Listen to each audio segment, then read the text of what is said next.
Hello प्यारे बच्चों, मैं वैष्णवी मैम लेकर आई हूं आप सभी के लिए इकोनॉमिक्स का सबसे बेहतरीन सा चैप्टर जिसका नाम है अर्थव्यवस्था एवं इसके विकास का इतिहास। भाई हमें क्या पढ़ना है?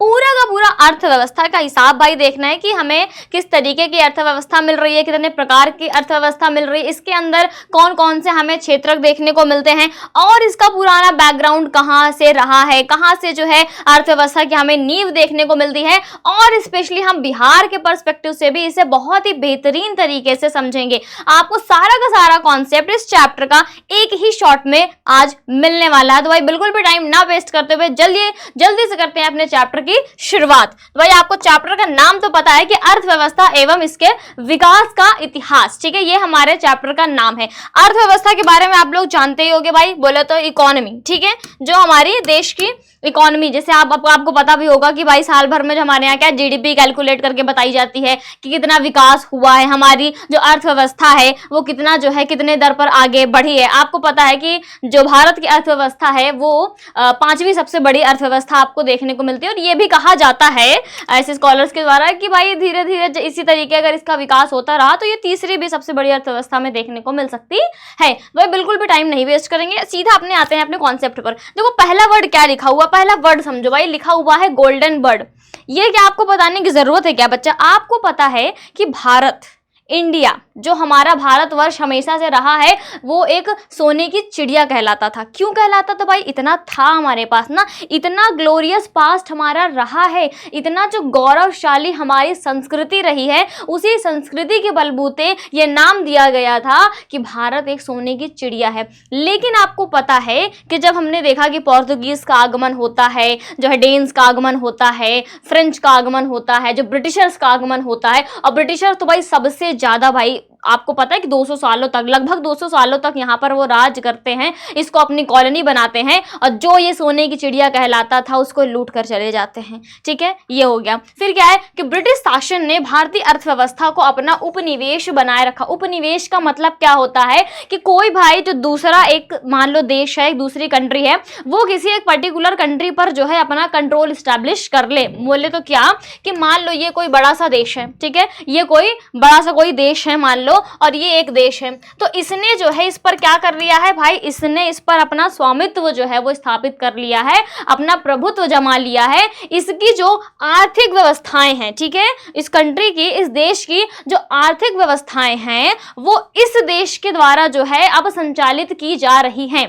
ठीक है, इसको आप ऐसे नाम से समझ लो कि मान लो ये ए है, ये बी है, तो ए क्या कर रहा है, बी की जितनी भी आर्थिक व्यवस्थाएं हैं उसको संचालित कर रहा है कौन? ए। उस पर अपना प्रभुत्व किसने जमा लिया है? ए ने। तो बी क्या हुआ? बी उसका हो गया उपनिवेश। क्या हो गया? उपनिवेश। आपको पता है कि अंग्रेजों ने भारत को अपना उपनिवेश बनाया था, बोले तो अपनी कॉलोनी बनाया था। ठीक है, उन्होंने फूट डालो और राज करो की नीति अपनाकर भारत को अपना गुलाम बनाकर रखा। ये आपको पता है, मुझे नहीं लगता कि ऐसा कोई भी बच्चा होगा जिसने कभी इस नीति के बारे में ना सुना हो, डिवाइड एंड रूल। ठीक है, आपको पता है कि अंग्रेजों ने यहाँ पर क्या किया है भाई, फूट डाला, लोगों के बीच जो है गलतफहमियां क्रिएट की हैं, ठीक है, उनमें फूट डालने की कोशिश की है और उनको अलग अलग कर उन पर शासन किया है। ठीक है, लगभग 200 वर्षों के ब्रिटिश शासन में भारतीय अर्थव्यवस्था में कोई भी वृद्धि हमें देखने को नहीं मिली। देखो वृद्धि कहाँ हुई है? वृद्धि यहाँ हुई है।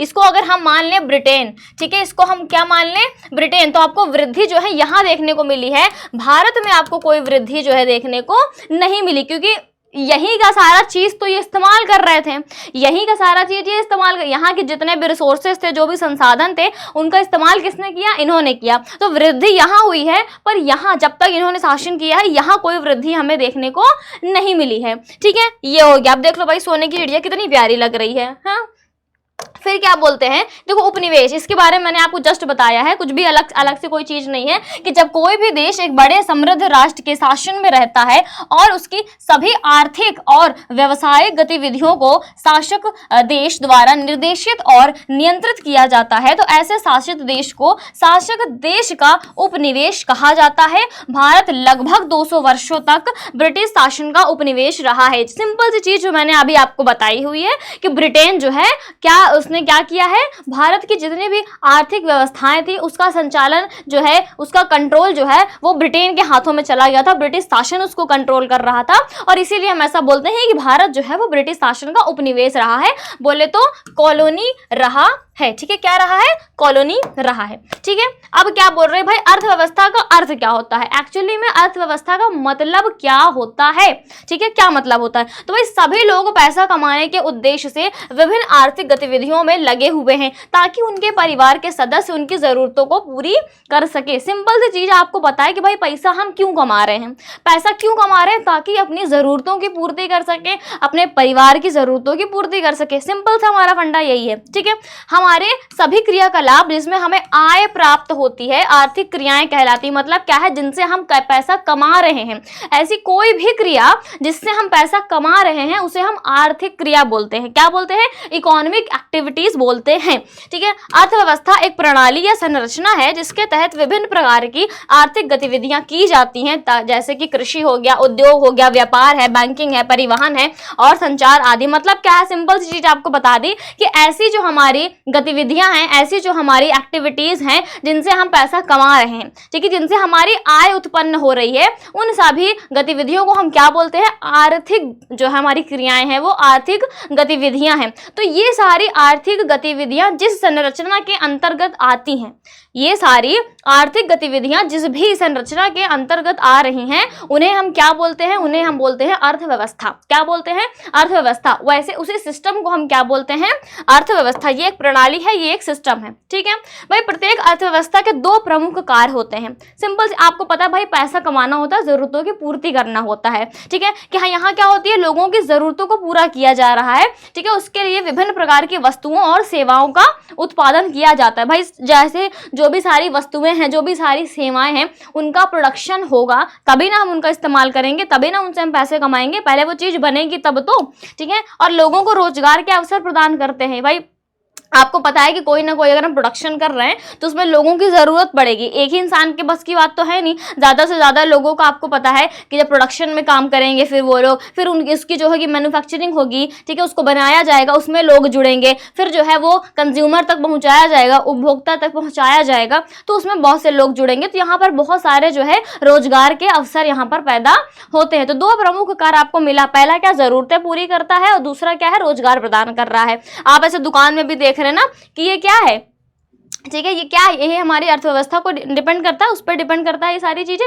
भाई देख लो, इस तरीके आप खुद दुकान पे जाते होगे, सामान लेने जाते होगे। ठीक है, दुकान पे जाके सामान लेते हो तो ये सामान आपको कहीं ना कहीं से बनकर मिलता होगा। ठीक है, कहीं ना कहीं से सामान बनकर मिलता होगा, फिर इस दुकान वाले के पास पहुंचता होगा, तब आप इसे पैसे देकर जो है अपना सामान खरीदते हो। ये सारी क्रियाएं क्या है, ये क्रियाएं हमारे अर्थव्यवस्था के अंतर्गत ही आती हैं। ठीक है, हमारे अर्थव्यवस्था के अंतर्गत ही आती हैं। अब देखो आर्थर लेविस क्या बोल रहे हैं, ये कौन है, ये इकोनॉमिस्ट हैं, क्या है, अर्थशास्त्री हैं। तो क्या बोलते हैं ये कि इनके अनुसार अर्थव्यवस्था का अर्थ है किसी राष्ट्र का संपूर्ण व्यवहार जिसके आधार पर वह मानवीय आवश्यकताओं की संतुष्टि के लिए अपने संसाधनों का उपयोग करता है। सिंपल सी चीज है कि किसी भी पर्टिकुलर देश में जितना उसका संसाधन होगा, ठीक है, जितना उसका संसाधन होगा उसका वो किस तरीके से इस्तेमाल कर रहा है कि सभी की जरूरतें पूरी हो रही हैं, इसी सिस्टम को हम क्या बोलेंगे, अर्थव्यवस्था। तो क्या बोलते हैं, आर्थर लेविस का भी यही कहना है कि कोई भी जो राष्ट्र है उसका संपूर्ण व्यवहार, ठीक है, जो इस पर आधार है कि वह मानवीय आवश्यकताओं की संतुष्टि के लिए वो अपने संसाधनों का किस प्रकार से उपयोग कर रहा है। ठीक है, ये क्लियर हुआ। अब क्या है, ब्राउन, ये भी एक इकोनॉमिस्ट है, ये भी एक अर्थशास्त्री हैं, इनका भी क्या कहना है। तो यहाँ पर हम क्या देख रहे हैं कि अर्थव्यवस्था का अर्थ क्या है। मान लो आपसे क्वेश्चन में पूछा जाता है कि आप अर्थव्यवस्था का अर्थ बताइए, तो आप इन लोगों का स्टेटमेंट जब यूज करोगे ना तो उससे आपका आंसर बहुत अच्छा खिल उठेगा। ठीक है, तो स्टेटमेंट जो है, जो बहुत सारे अर्थशास्त्री हैं उनके स्टेटमेंट्स का आप यूज करना। आप डायरेक्ट जब अपना लिखते हो कि नहीं इस अर्थव्यवस्था का मतलब ऐसा ऐसा ऐसा होता है, लेकिन वहीं जब आप इन अर्थशास्त्री के जब आप स्टेटमेंट्स को उसमें ऐड कर दोगे ना तो आपका आंसर और ज्यादा अच्छा हो जाता है। ठीक है भाई, अर्थव्यवस्था आजीविका कमाने की प्रणाली है। सिंपल सा है कि भाई हमारा घर चल रहा है, ठीक है, इसी प्रणाली को हम क्या बोलते हैं, अर्थव्यवस्था। ब्राउन का ये कहना है। दूसरे शब्दों में बोले तो एक अर्थव्यवस्था आर्थिक गतिविधियों का एक संगठन है जिसमें लोग काम करके अपनी आजीविका चलाते हैं। देखो मिला जुलाकर वही चीजें बताई जा रही हैं बार बार कि एक तरीके की ऐसी संरचना है, ये एक तरीके का ऐसा संगठन है जहां पर जो है हम बहुत सारी आर्थिक क्रियाएं देखते हैं। ठीक है, जिससे क्या है लोग अपनी आजीविका चलाते हैं, उसे ही हम क्या बोलते हैं, अर्थव्यवस्था। ठीक है, उसे ही हम क्या बोल रहे हैं, अर्थव्यवस्था। देखो कोई भी दुकानदार है वो अपना घर चला रहा है, ठीक है, वो सामान कहीं से वो सामान लेकर आता है, फिर वो जो है बेचता है उसे, तो इससे उसकी पैसा वो कमा रहा है, इससे उसका घर चल रहा है। तो ये एक ऐसी क्रिया है, ये जो है आर्थिक क्रिया है, और ये कहीं ना कहीं हमारे अर्थव्यवस्था में ये कंट्रीब्यूट करती है, और इसी पूरे सिस्टम को ही हम अर्थव्यवस्था बोलते हैं। ठीक है, अब क्या है, अर्थव्यवस्था के क्षेत्र, भाई कितने अलग अलग क्षेत्र में हम इसको बांट सकते हैं। ठीक है, अर्थव्यवस्था को हम कितने अलग अलग क्षेत्रों में बांट सकते हैं, तो यहाँ पर हम देख रहे हैं कि 3 क्षेत्रों में हम मेन इसको बांटते हैं। क्या है हमारा, प्राथमिक क्षेत्र है, द्वितीयक क्षेत्र है और तृतीयक क्षेत्र है। बोले तो प्राइमरी सेक्टर है, सेकेंडरी सेक्टर है और टर्शरी सेक्टर है। तो भाई प्राथमिक क्षेत्रक में हमारा क्या आ रहा है कि प्राथमिक क्षेत्रक को हम कृषि क्षेत्रक भी बोलते हैं।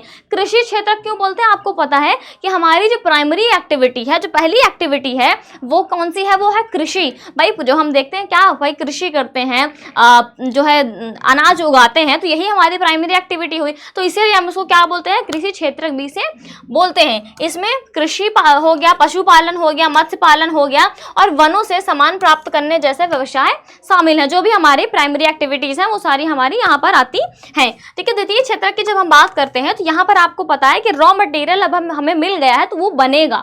ठीक है, अब उसकी मैन्युफैक्चरिंग होगी तो वो हमारा आता है द्वितीय क्षेत्र में। ठीक है, इसको हम क्या बोलते हैं, इसको हम औद्योगिक क्षेत्र भी बोलते हैं, क्योंकि कोई भी चीज अगर बन रही है तो उसके लिए हमें एक इंडस्ट्री की जरूरत पड़ती है। ठीक है, इसमें खनिज व्यवसाय हो गया, निर्माण कार्य हो गया, गैस और बिजली जैसे उपयोगिताओं का उत्पादन आदि शामिल है। किसी चीज को अगर हम बना रहे हैं तो वो चीज किसमें आएगी, वो आएगी हमारे द्वितीय क्षेत्रक में। ठीक है, यही हम जब बात करते हैं तृतीय क्षेत्रक में, तो आपको सिंपल चीज पता है कि चीज हमने जहां से उगाई वो हमारा प्राइमरी में आ गया। ठीक है, जहां पर हमने बनाई वो हमारा सेकेंडरी में आ गया। तो अब इसे उपभोक्ताओं तक पहुंचाना भी तो है, तो पहुंचाने के लिए आपको पता है कि कोई भी सामान ऐसे तो पैरों से चल के नहीं जाएगा, प्रॉपर एक कंटेनर जरूरत पड़ती है, रोड की जरूरत पड़ेगी हमें, ठीक है, गाड़ी की जरूरत पड़ेगी हमें, ठीक है, उस सामान को वहां तक ले जाने के लिए। तो ये सारी एक्टिविटीज हमारी आती हैं तृतीय क्षेत्रक में। ठीक है, और इसको हम सेवा क्षेत्रक भी बोलते हैं, क्योंकि यहाँ पर सर्विस प्रोवाइड की जाती है। ठीक है, इसमें बैंकिंग आ जाता है, बैंकिंग, बीमा है, परिवहन है, सौंदर्य है और व्यापार गतिविधियां जो है इसमें शामिल हैं। ठीक है, बहुत सिंपल सा है, ज्यादा कुछ है नहीं इसमें। ठीक है, अब देखो ये देखते हैं कि कितने प्रकार की अर्थव्यवस्था होती है। अभी हमने क्या देखा था, अर्थव्यवस्था के क्षेत्र कितने होते हैं। अब हम देखेंगे कि भाई अर्थव्यवस्था कितने प्रकार की होती है। तो मेन आपको 3 प्रकार की देखने को मिलेगी। ठीक है, एक हमारी पूंजीवादी अर्थव्यवस्था होती है, फिर समाजवादी अर्थव्यवस्था होगी और तीसरी कौन सी होगी, मिश्रित, जहां पे हमें दोनों चीजें देखने को मिलेगी। भाई जब बात करते हैं किसकी, पूंजीवादी अर्थव्यवस्था की, तो एक पूंजीवादी अर्थव्यवस्था एक ऐसी अर्थव्यवस्था है जहां उत्पादन के साधन निजी व्यक्तियों के स्वामित्व में होते हैं, उन्हें अपने निजी लाभ के लिए उपयोग करते हैं। जहां पर आपको जो है कोई भी सामान जो अगर बन रहा है, सीधे तौर पे बोले जहां पर जो उत्पादन हो रहा है, ठीक है, जो उत्पादन हो रहा है उसका स्वामित्व किसके पास है, वो निजी व्यक्तियों के पास है। ठीक है, वो प्राइवेट इंडिविजुअल्स के पास है। तो वैसी अर्थव्यवस्था को हम पूंजीवादी अर्थव्यवस्था बोलते हैं। बोले तो कैपिटलिस्ट इकोनॉमी। ठीक है, क्या बोलते हैं, कैपिटलिस्ट इकोनॉमी हम इसको बोलते हैं। और ये इसका एग्जांपल है, जैसे अमेरिका हो गया, जापान हो गया, ऑस्ट्रेलिया हो गया, वहां पर आपको पूंजीवादी अर्थव्यवस्था देखने को मिलती है। यही इसका अपोजिट, ठीक है, इसका अपोजिट क्या है, समाजवादी अर्थव्यवस्था। यहाँ पर क्या होता है, ये एक ऐसी अर्थव्यवस्था है जहाँ उत्पादन के साधन देश की सरकार के द्वारा स्वामित्व और संचालित होते हैं, जिनका उपयोग सामाजिक कल्याण के लिए किया जाता है। मतलब क्या है, पूंजीवादी में हमने देखा कि निजी व्यक्तियों के हाथ में होता है, समाजवादी में देख रहे हैं कि सरकार के कंट्रोल में होता है, स्टेट के कंट्रोल में होता है, उत्पादन वाली जो भी क्रियाएं होती हैं। तो यहाँ पर ये कैसी व्यवस्था हुई, वो हुई समाजवादी व्यवस्था, अर्थव्यवस्था। ठीक है, और चीन, क्यूबा क्या है, इसका एग्जाम्पल है। ठीक है, आदि में समाजवादी अर्थव्यवस्थाएं हैं। हाल ही में वर्षों में वैश्वीकरण और उदारीकरण के कारण समाजवादी अर्थव्यवस्था का स्वरूप जो है वो हमें बदलता हुआ दिखाई पड़ता है। ठीक है, कहीं कहीं पर जो है हमें एकदम समाजवादी अर्थव्यवस्था दिखती है, कहीं पर इसका बहुत ज़्यादा एक्सट्रीम पॉइंट भी हमें देखने को मिलता है। ठीक है, फिर हो गया हमारा मिश्रित अर्थव्यवस्था, जहां पर हमें दोनों के गुण देखने को मिलते हैं। ठीक है, जहां पर हमें दोनों के गुण देखने को मिलते हैं। एक मिश्रित अर्थव्यवस्था पूंजीवादी और समाजवादी अर्थव्यवस्था का मिश्रण है। और मिश्रित अर्थव्यवस्था एक ऐसी अर्थव्यवस्था है जहां उत्पादन के साधन जो है वो सरकार और निजी व्यक्तियों दोनों के पास होते हैं। मतलब पब्लिक सेक्टर भी आपको देखने को मिलेगा यहाँ पर। ठीक है, यहाँ पर जो है आपको पब्लिक सेक्टर भी देखने को मिलेगा और प्राइवेट सेक्टर भी देखने को मिलेगा। और आपको पता है इसका जो बेस्ट एग्जाम्पल है वो क्या है, इंडिया, भारत। ठीक है, भारत में ही आपको मिश्रित अर्थव्यवस्था देखने को मिलती है। मतलब क्या है कि भाई प्राइवेट जो है लोगों के हाथ में भी आपको स्वामित्व देखने को मिलेगा और सरकार के हाथ में भी स्वामित्व देखने को मिलेगा। ठीक है, आई होप आपको ये चीज समझ में आ गई होगी एकदम बढ़िया तरीके से। ठीक है, तो क्या हो गया, हमारा अर्थव्यवस्था के क्षेत्र भी पूरे हो गए और क्या हो गया, अर्थव्यवस्था जो है कितने प्रकार की हो रही है वो भी हमें पता चल गया। अब थोड़ा सा बात करते हैं कि आर्थिक विकास क्या होता है। ठीक है, आर्थिक विकास जो है क्या होता है। तो प्रोफेसर रेस्तों का कहना है, देखो कोई भी आप देखो आंसर लिख रहे हो, अगर आप जो भी सारे हमारे अर्थशास्त्री हैं अगर उनके आप स्टेटमेंट्स के लिखोगे तो उससे आपका आंसर और ज़्यादा अच्छा हो जाएगा। इसीलिए मैं प्रॉपर जो है स्टेटमेंट्स खुद भी लेकर आई हूँ। तो ये प्रोफेसर रेस्तों का कहना है कि आर्थिक विकास एक और श्रम बल में वृद्धि की दर और दूसरी और जनसंख्या में वृद्धि के बीच का संबंध है। मतलब क्या है कि श्रम बल, ठीक है, और दूसरी ओर क्या है, जनसंख्या में वृद्धि। जाहिर सी बात है कि अगर जनसंख्या में वृद्धि हो रही है तभी ना हमारे पास लेबर फोर्स मिलेगी हमें। ठीक है, अगर भाई आपको पता है कि अगर लोग बढ़ रहे हैं तभी ना वो काम भी करेंगे।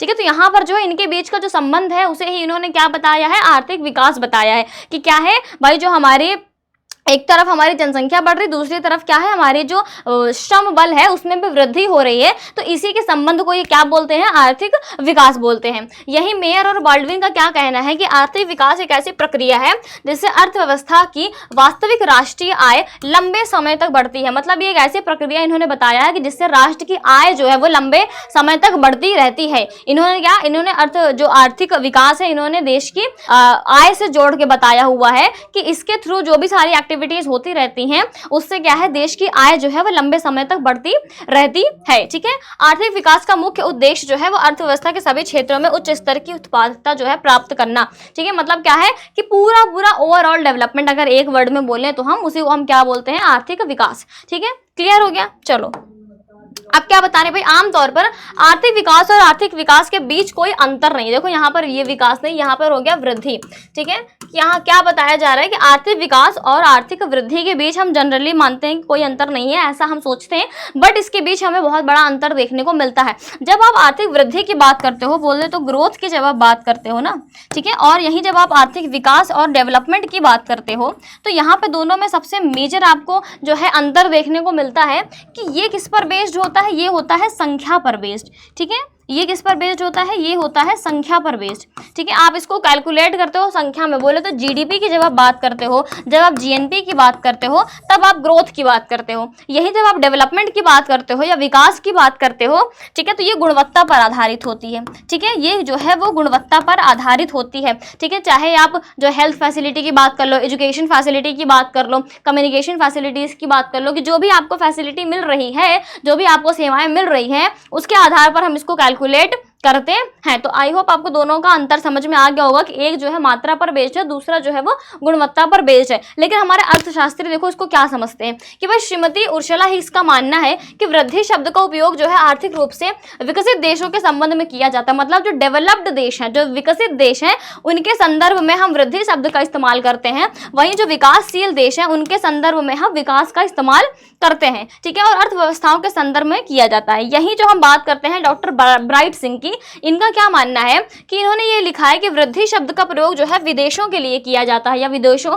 से इनका मतलब क्या है, जो हमारे विकास जो है इनको हम बोल सकते हैं जो विकसित जो हमारे देश हैं, जो हमारी फॉरेन कंट्रीज हैं, उनके लिए इन्होंने जो है वृद्धि शब्द का इस्तेमाल किया है। किसने? डॉक्टर ब्राइट सिंह ने। तो इन सब के स्टेटमेंट बच्चा प्लीज हमेशा याद रखना, और इनके स्टेटमेंट्स को जब आप कॉपी में मेंशन करोगे तो आपके लिए बहुत ही ज्यादा ये बेटर होने वाला है। ठीक है, बहुत ईजी है। जहां तक मुझे लगता है अर्थव्यवस्था अपने आप में बहुत ज्यादा इंटरेस्टिंग भी टॉपिक है और बहुत ईजी भी टॉपिक है, क्योंकि जनरली हम जो है न्यूज़पेपर पढ़ते हैं, ठीक है, देश दुनिया की बातें सुनते हैं, तो हमें पता चलता रहता है कि क्या चीजें जो है किस मामले में हो रही हैं। और ये जो हम देखते हैं कि हमने जो सेक्टर्स की बात की, तो ये तो हम अपनी पुरानी क्लासेस से भी पढ़ते चले आते हैं कि 6th 7th में भी हमें बताया जाता है कि भाई प्राइमरी, सेकेंडरी, टर्शरी सेक्टर हमें देखने को मिलता है। तो बहुत ज्यादा कुछ नहीं है, सिर्फ इसे ध्यान से समझना है, सिर्फ कॉन्सेप्ट आपका क्लियर होना चाहिए बस केवल। ठीक है, अब देखो यहाँ पर मेडिसन का क्या मानना है कि ये ऐसे अर्थशास्त्री हैं जिन्होंने कहा है कि अमीर देशों में आय का बढ़ता स्तर जो है वो आर्थिक वृद्धि का सूचक है। ठीक है, देखो मैंने आपको जनरली बताया हुआ है कि वृद्धि बोले तो क्या हम मात्रा की बात कर रहे हैं, विकास की जब बात करते हैं तो वो गुणवत्ता पर आधारित होता है। तो अब जो है अलग अलग अर्थशास्त्री जो है इसको अलग अलग तरीके से लेकर बताते हैं कि अमीर देशों में अगर आय का स्तर बढ़ रहा है तो वो आर्थिक वृद्धि का सूचक हो जाता है, वहीं जब गरीब देशों में आय का स्तर जो बढ़ता है तो वो आर्थिक विकास का सूचक हो जाता है। ठीक है, इतना आपको जनरली याद रखना है, बहुत ज़्यादा डिटेल में नहीं जाना है। ठीक है, देखो यहाँ पर मैंने आपको यहाँ पे आपकी इमेज से भी बताया हुआ कि इकोनॉमिक ग्रोथ भाई हम देख रहे हैं हमारी जीडीपी, हमारी जीएनपी जो है वो बढ़ रही है, तो हम उसको यहाँ पे कैलकुलेट कर लेते हैं। लेकिन डेवलपमेंट का मतलब क्या होता है भाई? सर्वांगीण विकास जब आपको देखने को मिल रहा है तो वो आपको इकोनॉमिक डेवलपमेंट बोले तो आर्थिक विकास से पता चलता है। ठीक है, उसको हम वैसे कैलकुलेट करते हैं। फिर क्या है, अब आर्थिक योजना। ठीक है, अब किस तरीके से हम प्लानिंग करते हैं, तो आपको पता है कि आर्थिक नियोजन की जब हम बात करते हैं, इसका अर्थ है कि समयबद्ध कार्यक्रम में पूर्व निर्धारित सामाजिक आर्थिक उद्देश्यों को प्राप्त करने के लिए अर्थव्यवस्था में उपलब्ध संसाधनों को नियोजित, समन्वय और उनका उपयोग करना। अब क्या है कि एक पर्टिकुलर देश में जितने भी संसाधन हैं उसका इस तरीके से इस्तेमाल करना कि जो हमने अपने ऑब्जेक्टिव सेटअप किए हैं, मतलब जो सामाजिक आर्थिक जो हमारे उद्देश्य हैं उनको जो हमने सेटअप किया हुआ है, अपना टारगेट जो हमने बनाया हुआ है, हम उन टारगेट को पूरा कर सकें। ठीक है, इस तरीके से आपको पता है कि प्लानिंग का जनरली से मतलब होता है कि एक अरेंज तरीके से हम जो है एक सही तरीके से करेक्ट ऑर्डर में हम चीज़ों का इस्तेमाल करें, ताकि जो है जो हमने अपना टारगेट सेटअप किया हुआ है उसको हम पूरा कर सकें। ठीक है, यही मतलब हमें आर्थिक नियोजन से भी पता चलता है। अब आपको पता है कि भारत में जब हम बात करते हैं योजना आयोग की, बोले तो प्लानिंग कमीशन। ठीक है, इसका नाम आपने सुना होगा। ठीक है, अब तो नहीं है ये, अब उसकी जगह हमें नीति आयोग देखने को मिलता है। ठीक है, जब आप प्लानिंग कमीशन की बात करते हैं तो इसका गठन जो है वो 15 मार्च 1950 को किया गया था। ठीक है, 15 मार्च 1950 को ये किया गया था और इसका पदेन अध्यक्ष जो है वो देश का प्रधानमंत्री होते हैं। मेन हेड हमें देखने को मिलेंगे वो होते हैं प्रधानमंत्री। ठीक है, योजना आयोग के पहले अध्यक्ष कौन थे भाई? जाहिर सी बात है जो हमारे पहले प्रधानमंत्री रहे होंगे जवाहरलाल नेहरू, वो जो है वो प्रथम अध्यक्ष के थे। ठीक है, आपको केवल डेट याद रखनी है कि प्लानिंग कमीशन कब गठित हुआ था, तो 15 मार्च 1950 को गठित हुआ था। आर्थिक नियोजन का अर्थ है देश के संसाधनों का राष्ट्रीय प्राथमिकताओं के अनुसार विभिन्न विकास गतिविधियों में उपयोग। जो मैंने सीधा सा आपको बता दिया कि इस तरीके से हम उसको प्लानिंग करें, इस तरीके से उसका इस्तेमाल करें कि जो हमने अपना टारगेट सेटअप किया हुआ उसको हम एक टाइम लिमिट में पूरा कर सके, उसी को हम बोलते हैं नियोजन। और आर्थिक के आधार पर हो जाएगा कि आर्थिक गतिविधियों के साथ अगर हम वो चीजें कर रहे हैं तो वो हमारा आर्थिक नियोजन हो जाता है। ये बहुत सिंपल है। ठीक है, बहुत ज्यादा नहीं। देखो प्लानिंग कमीशन मैंने आपको बताया कि प्लानिंग कमीशन पहले था, जो 15 मार्च जो है 1950 को गठन उसका किया गया, लेकिन उसके बाद हम देखते हैं कि उसकी जगह कौन आ जाता है? उसकी जगह आ जाता है नीति आयोग। ठीक है, उसकी जगह क्या आ जाता है? नीति आयोग। ये आप याद रखिएगा। ठीक है, नीति आयोग आपको देखने को मिलता है। ठीक है, अब क्या बात करना है भाई? देखो ये हो गया। उसके बाद जब हम बात करते हैं कि भाई राष्ट्रीय विकास परिषद की, किसकी बात कर रहे हैं? एनडीसी। ठीक है, नेशनल डेवलपमेंट काउंसिल। ठीक है, राष्ट्रीय विकास परिषद की हम यहाँ पर बात कर रहे हैं। इसका गठन कब हुआ था? 6 अगस्त 1952 को हुआ था। ठीक है, अब इसकी स्थापना आर्थिक नियोजन के लिए राज्य सरकारों और योजना आयोग के बीच समन्वय और सहयोग के लिए वातावरण बनाने के लिए भी की गई थी। मतलब क्या है कि भाई जो हमारा केंद्र सरकार है और जो हमारी राज्य सरकारें हैं उनके बीच जो है हम इस तरीके से एक समन्वय बनाकर चलें, एक बैलेंस बनाकर चलें, ताकि जो हमारा प्लानिंग कमीशन है वो सही तरीके से काम कर सके और जो हमारे टारगेट हैं वो हम पूरा कर सके। तो इसी के लिए क्या है, राष्ट्रीय विकास परिषद जो है वो बनाया गया था। ठीक है, सभी राज्यों के मुख्यमंत्री राष्ट्रीय विकास परिषद के पदेन सदस्य होते हैं। मतलब क्या है कि सभी जो राज्य के जो हमारे मुख्यमंत्री हैं, ठीक है, जो मुख्यमंत्री हैं वो आपको यहाँ पर क्या है, राष्ट्रीय विकास परिषद के मेंबर जो है वो दिखाई पड़ते हैं। ठीक है, वो सारे उसके मेंबर होते हैं। प्रत्येक पंचवर्षीय योजना आयोग का काम है। ठीक है, हाँ देखो पंचवर्षीय योजना जो मैंने यहाँ पर आपको बता रही हूँ कि यहाँ पर क्या प्लानिंग कमीशन का एक काम था जो है क्या 5 ईयर प्लान। ठीक है, 5 ईयर प्लान्स। ठीक है, आपको पता होगा 5 ईयर प्लान्स के बारे में आपने देखा होगा। ठीक है, अब तो ये नहीं चलता क्योंकि प्लानिंग कमीशन ही हमारा बंद हो चुका है। तो 5 ईयर प्लान आप देखते हो, टोटल हमें 12 प्लान देखने को मिलते हैं। उसके बाद से ये बंद हो जाता है और उसके बाद जो है अब उसको कौन रिप्लेस करता है? वो तब नीति आयोग जो है वो आ जाता है। तो भाई जो हमारी योजना आयोग था, ठीक है, जो हमारा योजना आयोग था उसका मेन काम यही था कि पंचवर्षीय योजनाओं को हमेशा बनाना और इस तरीके से उन्हें जो है डील करना कि जो हमारी केंद्र सरकार है, राज्य सरकार है, उनके बीच एक समन्वय हमेशा जो है वो बना रहे। और इसी के लिए जो है हमारा एनडीसी का भी एस्टैब्लिशमेंट हुआ था। ठीक है, अब यहाँ पर हम थोड़ा सा देख लेते हैं मौद्रिक विकास के बारे में। मौद्रिक विकास का मतलब क्या होता है? जो हमारा मॉनिटरी सिस्टम होता है पैसे से रिलेटेड। ठीक है, अब देखो पैसे से रिलेटेड सबसे पहली चीज क्या है? वस्तु विनिमय प्रणाली। वस्तु विनिमय प्रणाली का मतलब होता है बार्टर सिस्टम।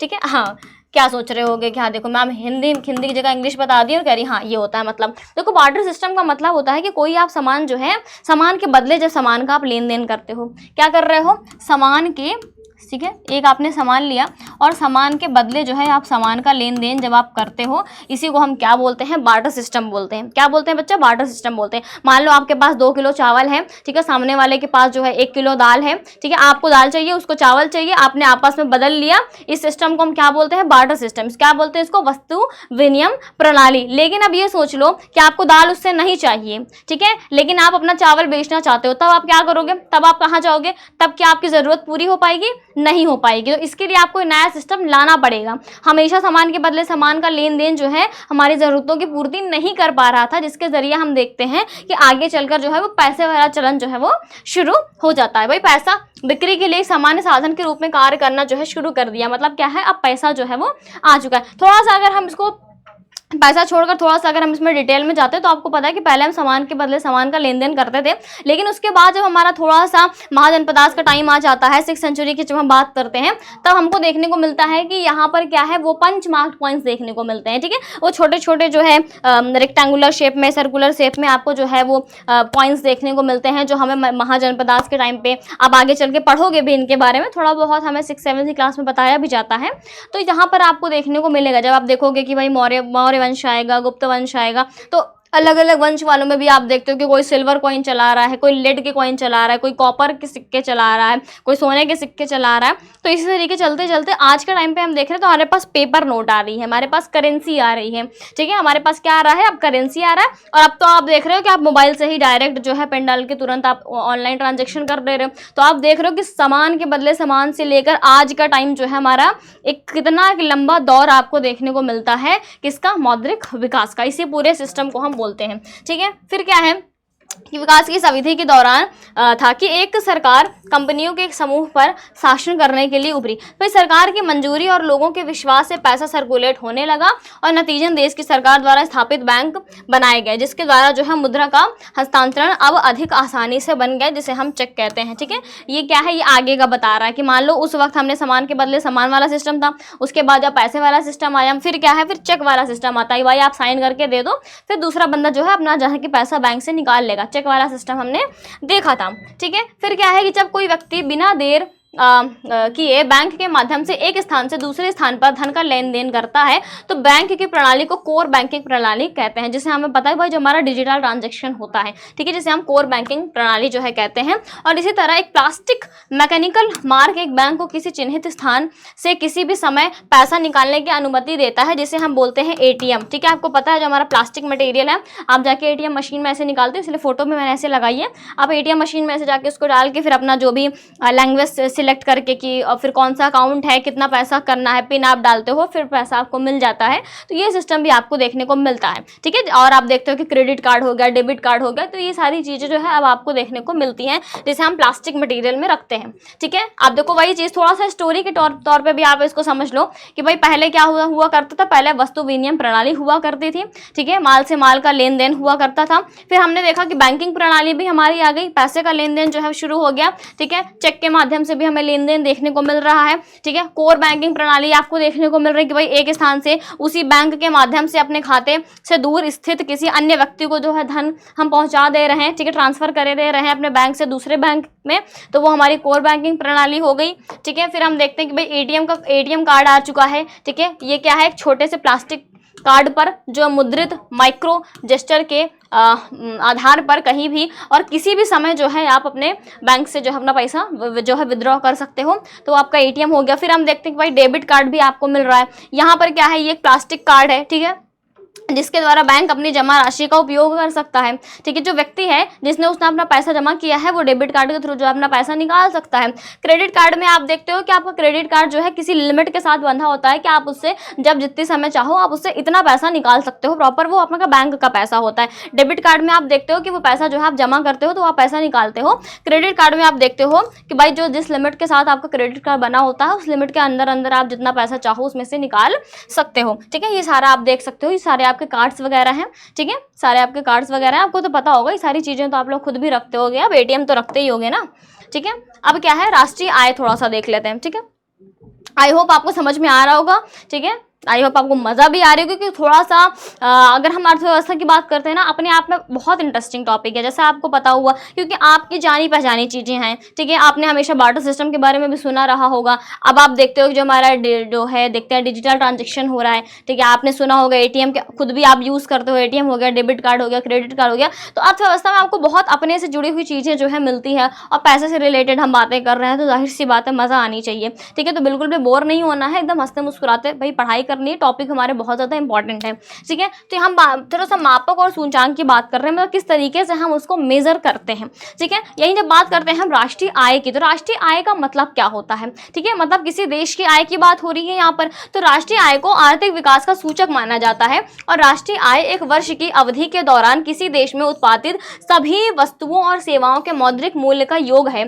ठीक है। यहाँ पर क्या बताया जा रहा है कि एक वर्ष में, ठीक है, उस देश में एक वर्ष में जितनी भी सारी वस्तुओं का उत्पादन हुआ है, ठीक है, उन सभी को हम कैलकुलेट करते हैं, तब जाकर हमारी राष्ट्रीय आय निकलती है। सिंपल सी चीज समझ लो, राष्ट्रीय आय मतलब राष्ट्र की आय की बात हो रही है कि उस देश में उस साल में जितना भी उत्पादन हुआ है उसी को हम कैलकुलेट करते हैं, किसमें, राष्ट्रीय आय में। बहुत सिंपल सा है, बिल्कुल भी जो है कंफ्यूजन नहीं होना चाहिए।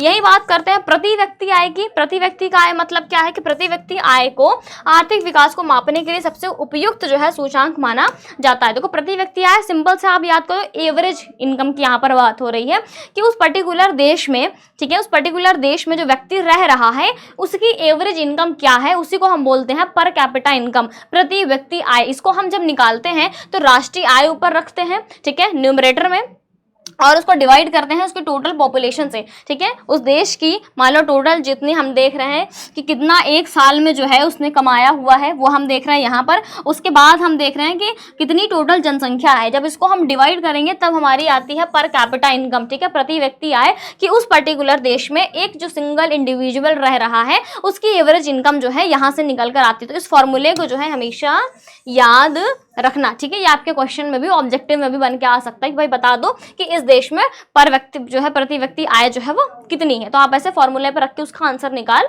सकते हो, ठीक है। ये हो गया। अब क्या है कि भाई विश्व बैंक की विश्व विकास रिपोर्ट, देखो विश्व विकास रिपोर्ट की यहाँ पर बात हो रही है, मतलब वर्ल्ड डेवलपमेंट रिपोर्ट की यहाँ पर बात हो रही है 2006 की। इसके अनुसार क्या है कि 2004 में जिन देशों की प्रति व्यक्ति आय, अब यहाँ पे देखो कि एक पर्टिकुलर क्राइटेरिया दे दिया गया है। क्या दे दिया गया है? पर्टिकुलर क्राइटेरिया दे दिया गया है कि 4,53,000 रुपए प्रति वर्ष है या उससे अधिक है, उन्हें हम विकसित देश जो है या समृद्ध देश कहेंगे। कि मतलब जिस भी देश में आपको प्रति व्यक्ति आय जो है, सालाना की बात हो रही, वार्षिक की बात हो रही है कि 4,53,000 या उससे ज्यादा है, तो वो देश हमारे समृद्ध देश कहलाएंगे, ठीक है। वहीं हम देख रहे हैं कि जहां पर हमें 37,000 से कम देखने को मिल रही है प्रति व्यक्ति सालाना आय, जहां पर हमें 37,000 से कम देखने को मिल रही है, उनको हम विकासशील देशों में रखेंगे, ठीक है। उन्हें हम क्या, निम्न आय वाले देश या विकासशील जो है देशों में रखेंगे। तो एक क्राइटेरिया सेटअप किया गया था 2006 के रिपोर्ट में, ऐसा बताया गया। ये आपका डाटा है, ठीक है, आपके आंसर में यूज करने के काम आएगा, ठीक है। बहुत ज्यादा इसमें लोड नहीं लेना है,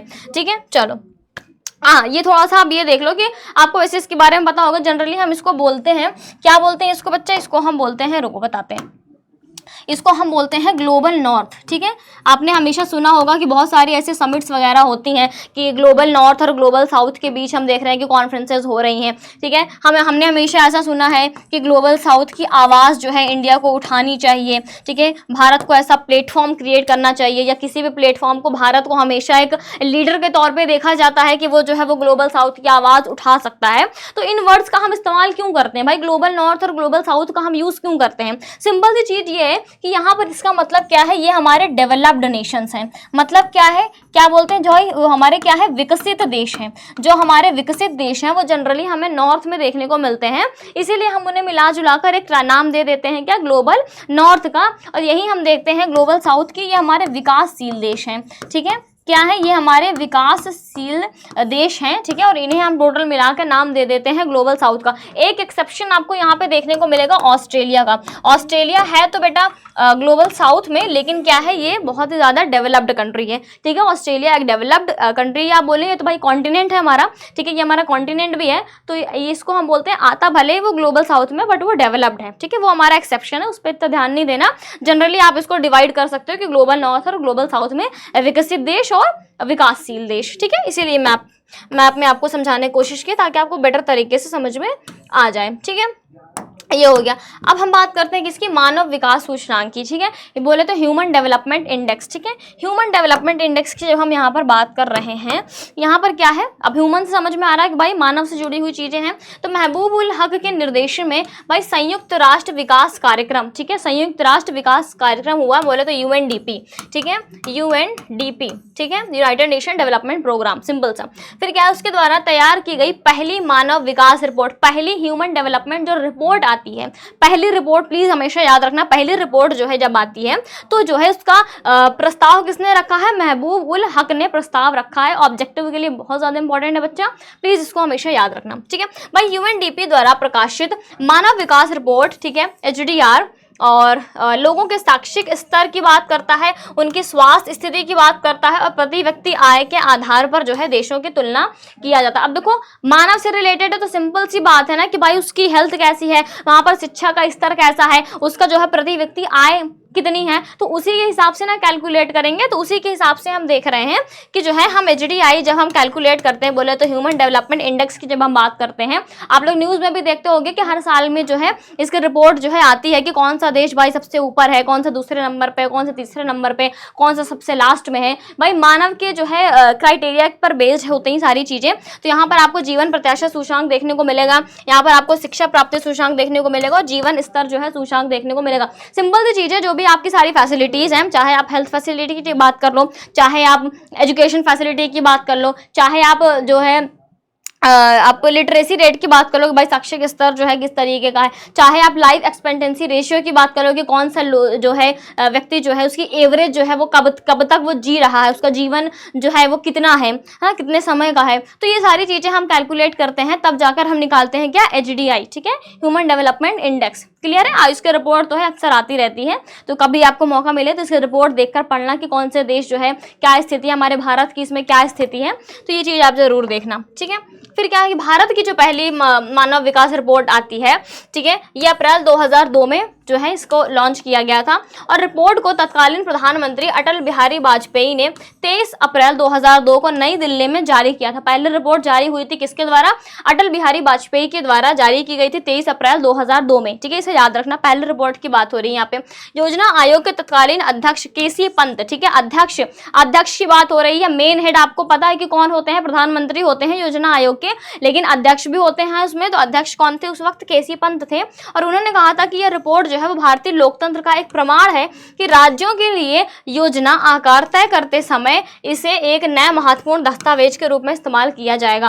ठीक है, उन्होंने ऐसा कहा। ठीक है, ये क्या है, लोकतंत्र का प्रमाण है कि यहाँ पर जो है सभी राज्यों को यहाँ पर एक तरीके से प्रतिभाग करने का मौका दिया जा रहा है, और अगर कभी भी कुछ जो है नया आप वहाँ पर लॉन्च करने की कोशिश की जाएगी तो उसे यहाँ पर एक महत्वपूर्ण दस्तावेज के रूप में देखा जाएगा इस रिपोर्ट को। तो इसका आप मेन फैक्ट इसका समझे रहना कि पहली जो रिपोर्ट आई थी भारत की, जब रिपोर्ट की हम बात करते हैं तो वहाँ पर किसने लॉन्च की थी, अटल बिहारी वाजपेयी ने।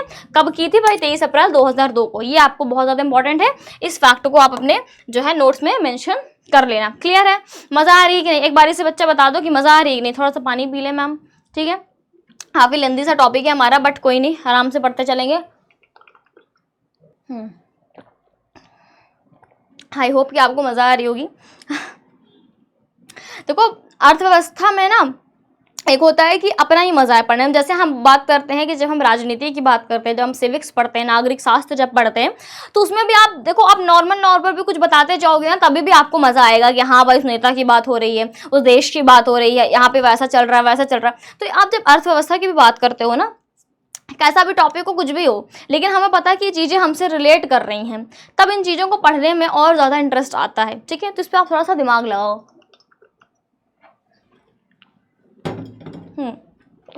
पहले रिपोर्ट की तो हमने बात अभी कर ही ली थी। ठीक है, इस पहले जो राष्ट्रीय मानव विकास रिपोर्ट थी 1981, 1991 और 2001 के लिए। ठीक है, यूटी बोले तो जो हमारे केंद्र शासित प्रदेश थे, यूटी बोले तो भाई यूनियन टेरिटरी की बात कर रहे हैं, केंद्र शासित प्रदेश की बात कर रहे हैं, ठीक है, और के एचडीआई मूल्यों का अनुमान लगाया, ठीक है। इस रिपोर्ट में विकास दर जो है वो अलग अलग थी। मतलब क्या, इस रिपोर्ट के बारे में बात की जा रही है कि जब ये रिपोर्ट आती है तो यहाँ पर हम देख रहे हैं कि हर एक राज्य का जो है वो अलग अलग स्तर देखने को मिल रहा है। केरल जो है वो सबसे ऊपर है, केरला जो है वो सबसे ऊपर है, मतलब क्या है, सबसे बेस्ट है भाई, नंबर 1 पर जो है कि वहां पर जो है शिक्षा का स्तर, स्वास्थ्य का स्तर, सब कुछ बहुत बढ़िया चल रहा है। लेकिन जबकि बिहार, मध्य प्रदेश, असम, राजस्थान और उत्तर प्रदेश जो है वो सबसे नीचे हैं, और इन्हें हम क्या बोलते हैं, इन्हें हम बोलते हैं बीमारू राज्य, ठीक है। इसका मतलब क्या है, ये आर्थिक स्तर पर काफी ज्यादा पीछे हैं, काफी जो है पिछड़ा इलाका इन्हें माना जाता है, और इन्हें एक नाम भी दिया गया है बीमारू। बीमारू बोले तो बी से बिहार हो गया, ठीक है, और क्या हो गया, एम से मध्य प्रदेश हो गया, ए से असम हो गया, आर से राजस्थान हो गया, और यू से उत्तर प्रदेश हो गया। तो इन्हें मिलाकर हम क्या बोलते हैं, बीमारू राज्य बोलते हैं, ठीक है, क्लियर। भाई अब किसकी बात कर रहे हैं, उपभोक्ता खर्च की बात कर रहे हैं, ठीक है। अब भाई जाहिर सी बात है कि खर्च तो करेंगे ना, तभी तो हमारी मार्केट बढ़ेगी। तो भाई उपभोक्ता व्यय को आर्थिक विकास का सूचक मानते हुए हमारे देश की पहली राष्ट्रीय मानव विकास रिपोर्ट में बताया गया कि देश के ग्रामीण लोगों की जो है व्यय क्षमता में पिछले कुछ वर्षों में गिरावट आई है, जबकि शहरी क्षेत्रों में यह काफी बढ़ गई। मतलब क्या है, पैसा खर्च करने की जो टेंडेंसी होती है, एक तरीके से हम बोले, उसी को हम बोलते हैं उपभोक्ता खर्च, कि कौन कितना पैसा खर्च कर रहा है। तो ये आपको रिपोर्ट में देखने को मिलता है कि जो हमारे ग्रामीण इलाके हैं वहां पर आपको ये टेंडेंसी कम होते दिखाई पड़ रही है, यहाँ पर आपको गिरावट देखने को मिल रही है कि लोग पैसे कम खर्च कर रहे हैं। लेकिन आप शहरों में देखते हो कि लोग वहां पर पैसे ज्यादा खर्च कर रहे हैं। जाहिर सी बात है बच्चा कि शहरों में लोग पैसे क्यों ज्यादा खर्च करें, क्योंकि वहां पर उनकी इनकम ज्यादा है, ठीक है, वहां पर उनकी इनकम ज्यादा है, वहां पर आपको वैरायटी ज्यादा मिलेगी, वहां पर आपको मार्केट बड़े लेवल की देखने को मिलेगी। तो जाहिर सी बात है कि वहां पर लोग पैसे खर्च करेंगे। बट ग्रामीण इलाकों में आपको पता है कि इतना इनकम ही नहीं है कि वो अलग से कुछ खर्च कर पाए, ठीक है, इतनी उनकी इनकम ही नहीं होती है। तो बस इसे समझ लो कि ग्रामीण इलाकों में जो आपको गिरावट देखने को मिली, और शहरी इलाकों में आपको जो है वहां पर बढ़ोतरी देखने को मिली है, ठीक है। ऐसे जाते तो हो गए, जैसे मॉल में शॉपिंग करने, यहाँ आज तो ये लेना है, आज तो वो लेना है, इस तरीके के बैग वैग लेके। हाँ, तो आपको ये शहरों में ज़्यादा देखने को मिलेगा कि आपको दर दर पे जो है मॉल्स देखने को मिलेंगे, बड़ी बड़ी आपको शोरूम्स देखने को मिलती हैं, बड़ी बड़ी मार्केट्स देखने को मिलती हैं, ठीक है। तो अब इतनी सारी चीज़ें आप देखोगे तो जाहिर सी बात है कि वहाँ पर पैसे लगेंगे। जहाँ आपको मार्केट देखने को मिलेगी वहाँ पर पैसा आपको देखने को मिलेगा। बट अब ग्रामीण इलाकों में देखते हो कि वहाँ पर इतनी फैसिलिटीज़ आपको देखने को नहीं मिलती, तो जाहिर सी बात है कि इतना लोग वहाँ पर पैसे खर्च नहीं करेंगे। अब बात करते हैं भाई आधारभूत संरचनाओं की, बोले तो इंफ्रास्ट्रक्चर की, कि भाई किसी का देश जो है वो किस तरीके से बना हुआ है, वहाँ पे रोड फैसिलिटी कैसी है, इंडस्ट्रीज किस तरीके बनी हुई है, बिल्डिंग्स किस तरीके बनी हुई है, ये भी बहुत मैटर करता है, ठीक है। भाई बुनियादी ढांचे से तात्पर्य उन सुविधाओं और सेवाओं से है जो देश के आर्थिक विकास के लिए सहायक होती हैं, ठीक है। वे सभी तत्व जैसे बिजली हो गया, परिवहन, ठीक है, रोड हमारा ट्रांसपोर्ट हो गया, ठीक है, संचार, कम्युनिकेशन, जैसे बात वगैरह करते हैं, हमारी सैटेलाइट्स किस तरीके से ऊपर से लगी हुई है, ठीक है, बैंकिंग सिस्टम, भाई पैसे का किस तरीके से लेन देन हो पा रहा है, स्कूल कॉलेजेस जो हमारे किस तरीके से हैं, कि या वहाँ पर बेटर जो है क्वालिटी ऑफ एजुकेशन हमें मिल रही है कि नहीं मिल रही, अस्पताल, क्या वहाँ पर हेल्थ फैसिलिटी हमारी अच्छी है कि नहीं, हर एक चीज़ की सुविधा है कि नहीं। तो ये सारी चीज़ें बहुत मैटर करती हैं किसी देश के विकास में, ठीक है। फिर क्या है कि देश के आर्थिक विकास का आधार है, जबकि देश का, जिन्हें हम क्या बोलते हैं, बुनियादी ढांचा, ठीक है। अगर ये चीज़ें अच्छी रहेंगी तभी ना देश का विकास होगा, तो भाई रोड अच्छी बनी रहेगी तभी ना उस पर गाड़ी अच्छे से चलेगी, ठीक है। आपको पता है कि संचार व्यवस्था हमारी अच्छी, ऊपर हमारे सैटेलाइट्स बढ़िया से लगे होंगे तभी ना हम बतिया पाएंगे, तभी ना आप उनसे बतिया पाओगे। तो ये सारी चीज़ें देखना पड़ता है ना, ये सारी चीज़ें सरकार का ही काम है, ठीक है। और यहाँ पे हम क्या बोलते हैं, इसे हम क्या बोलते हैं, बुनियादी ढांचा बोलते हैं, जो हमारे एक आर्थिक विकास का बहुत बड़ा सूचक माना जाता है। आप देख रहे हो कि आपको ये देखने को मिल रहा होगा, इसी को हम बोलते हैं क्या, इसी को बोलते हैं बुनियादी ढांचा, इंफ्रास्ट्रक्चर। यहाँ पर आपको रोड्स देख रहे हो, सर समझ नहीं पा रहे हो कि कहाँ से निकल के कहाँ जा रही हैं, इसको हम बोलते हैं बुनियादी ढांचा, ठीक है। ये आपको जो है विकसित देशों में देखने को मिलेगा इस तरीके का, ठीक है, डन। अब देखो बात करते हैं, अब थोड़ा सा बिहार के पर्सपेक्टिव से समझ लेते हैं, ठीक है, कि बिहार में जो है वो क्या चीज़ें चल रही हैं। भाई बिहार में महात्मा गांधी जी ने चंपारण आंदोलन की शुरुआत की थी। चंपारण आंदोलन की बोले तो 1917, ठीक है, 1915 में आए थे गांधी जी, ठीक है, 1915 में आए थे, 1916 में पूरा उन्होंने भारत भ्रमण किया, अपना पहला जो है भाषण दिया, और फिर 1917 में जो है वो यहाँ पर आप चंपारण जो है आंदोलन देखने को मिलता है, जो कि नील की खेती की वजह से होती है, ठीक है। जो लोग हैं ना वो थोड़ा सा क्या बहुत ज़्यादा परेशान रहते हैं नील की खेती की वजह से, जो उनसे ज़बरदस्ती करवाई जाती है, ठीक है। और राजकुमार शुक्ला जो है किसान होते हैं, जो गांधी जी के पास जाते हैं कि भाई ऐसी समस्या चल रही है बिहार में, आपको वहाँ पर आना चाहिए। तो फिर जब महात्मा गांधी वहाँ जाकर देखते हैं तो वहाँ पर एक सत्याग्रह की शुरुआत करते हैं, चंपारण सत्याग्रह 1917, ठीक है। ये आप हिस्ट्री में भी आप पढ़ोगे, आपको हिस्ट्री के चौथे चैप्टर में आपको ये देखने को मिलेगा, उसमें हम और डिटेल से इसको हम समझेंगे, ठीक है। बिहार के लोक नायक, भाई इनका नाम बहुत ज़्यादा इंपॉर्टेंट है, बहुत बड़ी हस्ती मानी जाती है भाई, जयप्रकाश नारायण, ठीक है। लोक नारायण जयप्रकाश नारायण, भाई पूरा नाम लिखो इनका, ठीक है। इन्होंने किसकी शुरुआत की थी? इन्होंने संपूर्ण क्रांति का नारा दिया था, बोले तो कंप्लीट रेवोल्यूशन की इन्होंने बात की थी। देखो ये जब रेवोल्यूशन शुरू हुआ था ना, ये शुरू हुआ था सिर्फ एक, जैसा आप देखते होंगे कि आपके स्कूल्स में भी ऐसा होता होगा कि कुछ ऐसा, मान लो कोई अगर बात हो गई तो हम सबके सब खड़े हो जाते हैं, नहीं आज तो जाके सीधा प्रिंसिपल से लड़कर आएंगे, ठीक है, या प्रिंसिपल हमारा ऐसा नहीं होना चाहिए, वैसा नहीं होना चाहिए, ये रूल बना दिया गया, तो हम तुरंत सबके सब जो है क्लास मॉनिटर को लेकर पहुंच जाते हैं कि ये चीज़ हमारे साथ गलत हुई है। ये चीज़ जब आप थोड़ा सा यूनिवर्सिटी लेवल पर देखते हो ना, तो पूरा का पूरा आंदोलन खड़ा हो जाता है, ठीक है। आपने सुना होगा इलाहाबाद यूनिवर्सिटी के बारे में भी कि बहुत सारी चीज़ें हमें वहाँ पे देखने को मिलती हैं। अब तो ऐसा कुछ नहीं है, अब छात्र संघ जो है हमारा बंद ही हो चुका है, लेकिन आप देखते हो कि बहुत सारी यूनिवर्सिटीज़ कॉलेजेस में आपको ऐसा देखने को मिलता है कि भाई अगर बच्चों को ये चीज़ें नहीं पसंद आ रही तो पूरा का पूरा जो है एक तरीके का आंदोलन शुरू हो जाता है। तो ये भी जो है एक तरीके का स्टूडेंट्स का ही आंदोलन शुरू हुआ था, ठीक है। बिहार में एक स्टूडेंट्स का आंदोलन शुरू हुआ था कि जो बिहार की जो सरकार है वो बहुत ज़्यादा करप्ट हो चुकी है, बहुत ज़्यादा घूस लेती है, बहुत ज़्यादा जो है बोलते हैं ना कि करप्शन से एकदम भर चुकी है, बहुत ज़्यादा गलत एक तरीके से वहाँ का जो है प्रशासन चल रहा था। तो उसके खिलाफ जो है ये सारे स्टूडेंट्स जो है वो खड़े होते हैं और जो एक आंदोलन की शुरुआत करते हैं। तो उसी को लीड करते हैं कौन? जयप्रकाश नारायण, जिन्हें हम लोक नायक के तौर पर जानते हैं, ठीक है। तो उसी आंदोलन को वो लीड करते हैं और एक बहुत बड़ा मूवमेंट जो है वो क्रिएट हो जाता है। एक चीज़ मैं आपको ये भी बता दूं, थोड़ा सा ऐड ऑन कर देते हैं, ठीक है, आपके लिए बहुत बढ़िया रहेगा कि शुरू तो होता है कि स्टूडेंट का आंदोलन है, ठीक है, छात्रों का आंदोलन है ये, और ये किसके खिलाफ रहता है? बिहार के सरकार के खिलाफ रहता है। लेकिन जब आप देखते हो कि जो लोक नायक जयप्रकाश नारायण जब इसको लीड करते हैं तो ये इतना बड़ा आंदोलन बनता है, और ये समझ लो ये बिहार की सरकार के खिलाफ होते होते ये डायरेक्ट खिलाफ हो जाता है इंदिरा गांधी सरकार के, ठीक है। इतना बड़ा ये जाके जो है मूवमेंट बनता है और यहीं पर वो नारा देते हैं, किसके? संपूर्ण क्रांति का वो नारा देते हैं। वैसे ये चीज़ें मैं आपको डिटेल में बताऊंगी जब हम हिस्ट्री का चैप्टर पढ़ेंगे तो, ठीक है। यहाँ पर आप सिर्फ अर्थव्यवस्था समझो कि बिहार के आर्थिक पिछड़ेपन के कुछ मुख्य कारण है, ठीक है। हम पहले देख रहे हैं तेजी से बढ़ती जनसंख्या। भाई जितनी ज़्यादा जनसंख्या बढ़ेगी उतनी ज़्यादा जो है संसाधन का उपयोग किया जाएगा, और संसाधन का सारा उपयोग भाई अगर जनसंख्या में ही लग गया तो फिर बाहर क्या जाएगा, हम बेचेंगे क्या, पैसा कहाँ से आएगा? भाई बिहार में जनसंख्या तेजी से बढ़ रही है और इसके कारण जो है विकास के साधन जो है वो कम हो रहे हैं। अधिकांश साधन जो है वो जनसंख्या के भरण पोषण में ही चले जा रहे हैं, ठीक है। ये हमारा पहला पॉइंट हो गया। फिर क्या है, यहाँ पर आपको सिर्फ जनरली आपको पॉइंट्स देखने हैं कि कौन कौन सी ऐसी चीजें हैं जिसकी वजह से आपको बिहार में जो है इतना ज्यादा विकास नहीं देखने को मिल रहा। दूसरा होता है बुनियादी ढांचे की कमी, कि बिहार इस मामले में पिछड़ा हुआ है। देखो सड़क की बात कर लो, ठीक है, अब बीज और सिंचाई की कमी है, शिक्षा के साथ साथ स्वास्थ्य सुविधाएं भी कम है, और इसी वजह से बिहार में पिछड़ेपन की स्थिति आपको देखने को मिल रही। जाहिर सी बात है कि अगर ये सारी फैसिलिटीज जो है वहाँ के लोगों को नहीं मिलेगी, उनकी इनकम अच्छी नहीं रहेगी, अगर उन्हें हेल्थ फैसिलिटी अच्छी नहीं मिली, उन्हें अगर शिक्षा अच्छी नहीं मिली, तो जाहिर सी बात है कि पिछड़ापन तो वहाँ पर देखने को मिलेगा ही। यहाँ पर आप देखते हो कि कृषि पर निर्भरता, भाई जाहिर सी बात है कि हमारी एग्रीकल्चर सोसाइटी है, पूरा का पूरा भारत ही हमारा कृषि पर डिपेंड है, तो बिहार में भी हमें यही हाल देखने को मिलता है। बिहार और इसकी अर्थव्यवस्था पूरी तरह से कृषि पर आधारित है।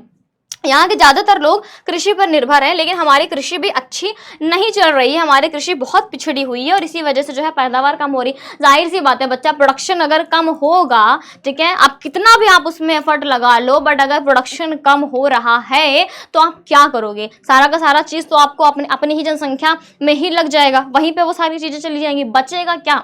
जब प्रोडक्शन ज़्यादा होगा तभी ना उसमें से कुछ बचेगा, तभी ना वो बाहर हम उसे एक्सपोर्ट करेंगे, तभी ना उससे हम पैसा कमा पाएंगे। तो अब जाहिर सी बात है यहाँ पर आपको पैदावार बहुत कम देखने को मिल रही है, ठीक है। बाढ़ और सूखे से नुकसान, देखो बाढ़ वाला बहुत बड़ा यहाँ पर कॉन्सेप्ट है। आप बिहार को जब दो पार्ट में डिवाइड कर देते हो, उत्तरी बिहार और दक्षिणी बिहार में, तो आपको पता है यहाँ पर आपको प्रॉपर बाढ़ देखने को मिला करती है। और ठीक है, बाढ़ यहाँ पर आपको, अरे यार अच्छे से लिखने दो, ठीक है, यहाँ पर जो है आपको बाढ़ देखने को मिलेगी और यहाँ पर आपको जो है वो सूखा देखने को मिलता है, ठीक है। कि बिहार में खासकर उत्तरी बिहार में नेपाल से जो है वो पानी भर जाता है, और किससे बन जाता है भाई? कोसी से, ठीक है। कोसी आपको पता है कि बिहार की सोख जिसको हम बोलते हैं, ठीक है, कोसी नदी को हम बोलते हैं, ठीक है। जैसे आपको पता होगा कि बिहार का शोक जो है हम किसे बोलते हैं, कोसी नदी को बोलते हैं। उसी तरीके हम बात करते हैं जब बंगाल का शोक किसको बोलते हैं, बंगाल का शोक हम बोलते हैं दामोदर नदी को। ठीक है, इस तरीके हम देखते हैं अलग अलग। तो भाई हर साल बिहार में कमोबेश जो है बाढ़ आती ही रहती है, हर साल आपको ये चीजें देखने को मिलती हैं। और पिछले साल हम बात करें 2008 में, तो कोसी की बाढ़ का कहर जो है हमारे सामने है। 2009 में नेपाल में पानी आने से बागमती नदी में भी जो है बाढ़ आ गई थी। सीतामढ़ी, दरभंगा और मधुबनी आदि आसपास के इलाकों में जो है फसल को काफी ज्यादा नुकसान हुआ। जाहिर सी बात है, आप कितना भी अच्छा काम कर ले जाओ, कितना भी आप इंफ्रास्ट्रक्चर डेवलप कर ले जाओ, कितनी आपकी खेती अच्छी हो जाए, लेकिन अगर बाढ़ आ गई तो सब कुछ एक बार में समाप्त हो जाता है, सब कुछ समाप्त हो जाता है और दोबारा उसको फिर से बनाने में बहुत समय लग जाता है। तो बाढ़ की समस्या, मुझे लगता है, पर्सनली मुझे ऐसा लगता है कि बाढ़ की समस्या बिहार में सबसे बड़ी समस्या है। अगर इस समस्या का समाधान हो गया तो शायद हमारा जो वहां का प्रोडक्शन है वो और ज्यादा बेहतर हो सकता है। ठीक है, औद्योगिक पिछड़ापन, देखो जाहिर सी बात है भाई, किसी भी देश या राज्य के लिए उद्योगों का विकास जो है वो बहुत भाई अगर हमारे यहाँ इंडस्ट्रीज ज़्यादा से ज़्यादा होंगी तभी ना हम विकास कर पाएंगे, तभी ना चीज़ें यहाँ पर बनेंगी, तभी ना हम उसे एक्सपोर्ट कर पाएंगे, तभी ना हम उससे पैसे कमा पाएंगे। तो लेकिन बिहार में हमें कोई औद्योगिक विकास नहीं दिखता भाई। सभी खनन क्षेत्र, बड़े उद्योग और प्रतिष्ठित जो इंजीनियरिंग संस्थान थे वो सभी झारखंड के हिस्से में चले गए। आपको पता है जब झारखंड अलग हो जाता है बिहार से तो आपको जो मेन आपको देखने को मिलता है, जो मेन साइट्स हैं, जैसे आप रानीगंज की बात कर लो, बोकारो की बात कर लो, ठीक है, ये सारी आपको कहाँ देखने को मिल जाती है, ये आपको झारखंड के हिस्से में चली जाती हैं। तो बिहार के पास कुछ वैसा बचता नहीं है। ठीक है, फिर क्या बता रहे हैं भाई, बिहार में संचालित औद्योगिक इकाइयों की संख्या जो है वो नगण्य, मतलब ना के बराबर है। ठीक है, क्योंकि सारा का सारा जो मेन साइट्स जो है, जो मेजर साइट्स हैं, आप कोल माइंस की बात कर लो, कॉपर माइंस की बात कर लो, ठीक है, जहां पे भी आपको खनिज देखने को मिल रहा है, प्रॉपर आपको साइट्स जो है वो आपको झारखंड के हिस्से में देखने को मिलती हैं, बट आपको यहाँ पर बिहार के हिस्से में सिर्फ ना के बराबर देखने को मिलती है। अब गरीबी की बात कर लो भाई, बिहार एक ऐसा राज्य है जहाँ गरीबी का बोझ जो है वो काफी अधिक है। आपको पता है कि भाई बीमारू राज्य में ही आता है। ठीक है, मतलब क्या है, आर्थिक रूप से बहुत पिछड़ा हुआ है भाई। राज्य की प्रति व्यक्ति आय जो है वो राष्ट्रीय औसत के आधे से भी कम है। समझ रहे हो इस बात को, कि जो हमारा नेशनल एवरेज इनकम है कि एक मतलब देश के अकॉर्डिंग जो बताया गया है कि प्रति व्यक्ति आय इतनी होनी चाहिए, बट बिहार में आपको उससे आधे से भी कम देखने को मिलती है। तो सोच सकते हो कि यहाँ पर गरीबी का स्तर जो है वो कितना ज्यादा है, और इस वजह से जो है पिछड़ी बिहार में गरीबी क्या है, दुष्टक जो है चल रहा है भाई। यहाँ पर आपको गरीबी का स्तर जो है बहुत ज्यादा देखने को मिलता है। ठीक है, अब देखो क्या है कि खराब कानून व्यवस्था, भाई जाहिर सी बात है कि लॉ एंड ऑर्डर कभी होगा, क्योंकि अगर सरकार उस तरीके से काम नहीं कर रही तो ये भी बहुत मेजर फैक्टर यहाँ पर बनता है। भाई किसी भी देश या राज्य के लिए शांति और व्यवस्था की जो दर है वो कितनी है, 11.5। ठीक है, लेकिन सालों से बिहार में कानून व्यवस्था कमजोर स्थिति में थी, जिसके कारण नागरिक शांति से उद्योग नहीं चला पा रहे थे, और इस तरह खराब कानून व्यवस्था भी बिहार के पिछड़ेपन का एक अहम कारण बन गई। मतलब क्या है कि कोई बाहर से अगर कोई जो है कंपनी आती है और उसको अगर बिहार में सेटअप करना है, अपनी कंपनी स्टैब्लिश करनी है, इन्वेस्टमेंट करना है, तो वो ये भी देखेगी ना कि मान लो अगर आगे चलकर कहीं कोई दिक्कत आई तो क्या यहाँ की कानून व्यवस्था ठीक है कि नहीं।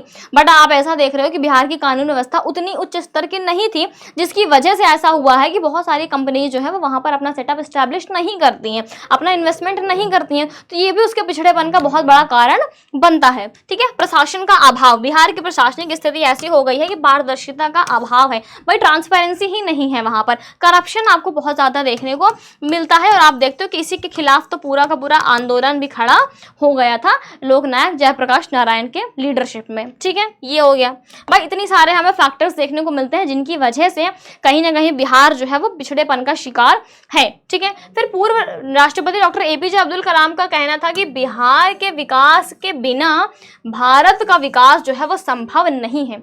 ये स्टेटमेंट बहुत ज्यादा इंपॉर्टेंट है, प्लीज इसे मेंशन कर लेना बच्चा।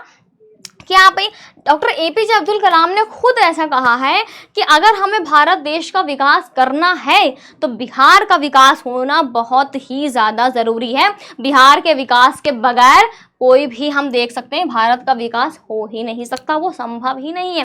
तो ऐसे बहुत सारे फैक्टर्स अब यहाँ पर हम बताने वाले हैं। अभी तक हमने क्या देखा कि ऐसे फैक्टर्स देखे हैं जिसकी वजह से बिहार में पिछड़ापन जो है वो है। अब हम कुछ ऐसे सोल्यूशंस देखते हैं कि अगर हम ऐसा करें तो शायद जो है वो बिहार का पिछड़ापन दूर किया किया जा सकता है। भाई जनसंख्या नियंत्रण बहुत बड़ी चीज है, आपको पता है जनसंख्या का दर जो है वो बहुत ज्यादा बढ़ता चला जा रहा है बिहार में, तो उसको कंट्रोल करना बहुत ज्यादा जरूरी है। राज्य में तेजी से बढ़ती जनसंख्या को रोकने के लिए इस पर जो है वो रोक लगानी चाहिए, जिसको हम बोलते हैं कि फैमिली प्लानिंग प्रोग्राम लाना चाहिए। ठीक है, परिवार नियोजन की यहाँ पर बात करनी चाहिए। जैसे हमने देखा कि बहुत अभी काफ़ी टाइम पहले हमने देखा था कि वो हम दो हमारे दो वाला कॉन्सेप्ट चल रहा था कि फैमिली प्लानिंग की बात हो रही थी। हमारे लोकसभा में भी इसकी बहुत ज़्यादा बातें चली हैं कि क्या कोई ऐसा कानून लाना चाहिए जिसकी वजह से जो है जनसंख्या पर रोक लगाई जा सके। तो ऐसा हम देख रहे हैं कि परिवार नियोजन की हम बात जो है वहाँ पर की जा सकती है, और इसके लिए राज्यों को लोगों से खासकर महिलाओं में जो है वो शिक्षा को बढ़ावा दिया जाना चाहिए, क्योंकि आपको पता है कि इन चीज़ों के लिए जो है जागरूकता बहुत ज़्यादा होनी चाहिए। भाई अवेयरनेस होनी चाहिए ना लोगों में कि अगर हम ये चीज़ें करेंगे तो इससे बहुत ज़्यादा दिक्कत हो सकती है, तो हमें कुछ चीज़ों का इस्तेमाल करना चाहिए, या किस तरीके से हम प्लानिंग करें कि एक होता है ना कि प्रॉपर एक सुखी परिवार हो सके ना। बहुत ज़्यादा बड़ा परिवार भी जो है इसको हम हैप्पी फैमिली नहीं देखते, हम हमेशा जानते हैं कि small family is a happy family. ठीक है, हम दो हमारे दो वाला कॉन्सेप्ट होता है। तो इसके लिए जो है स्पेशली जो है महिलाओं में जो है जागरूकता फैलाने की बहुत ज़्यादा ज़रूरत है। और बिहार में तो भाई हम तो पूरे पूरे देश की बात कर रहे हैं कि भाई देश की ही जनसंख्या बहुत ज़्यादा बढ़ती चली जा रही है, तो उसके लिए प्रॉपर फैमिली प्लानिंग प्रोग्राम आना ही चाहिए, प्रॉपर पॉलिसीज़ होनी ही चाहिए। तो बिहार में तो ये होनी ही चाहिए। ठीक है, हम तो पूरे देश की भी बात कर रहे हैं, भाई देश में भी ऐसा होना चाहिए।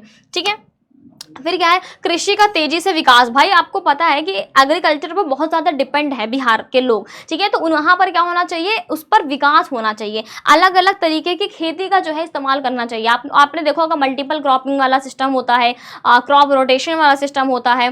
ठीक है, हाई यील्डिंग वैरायटी वाली सीड्स, मतलब ऐसे बीज जो है जिससे हम प्रोडक्शन ज़्यादा से ज़्यादा कर सकें, जिनको हम देखते हैं दो या दो से ज़्यादा हम सीड्स को मिलाकर सिलेक्शन करके जो नई सीड बनाते हैं, नई बीज बनाते हैं। ठीक है, जिनसे हम प्रोडक्शन ज़्यादा कर सके, तो ऐसे चीज़ों का हमें इस्तेमाल जो है वो करना चाहिए। बिहार में कृषि जीवन का आधार है, इसलिए कृषि के लिए जो है नई मशीनों का भी भाई इस्तेमाल करना चाहिए। ठीक है, नई नई मशीनें आती हैं, ठीक है, उनका इस्तेमाल होना चाहिए, अच्छी खाद का यूज़ होना चाहिए, अच्छे बीज का इस्तेमाल किया जाना चाहिए, ताकि पैदावार जो है वो बढ़ाई जा सके। अब प्रोडक्शन बढ़ेगा तभी ना हम उससे पैसे कमा पाएंगे।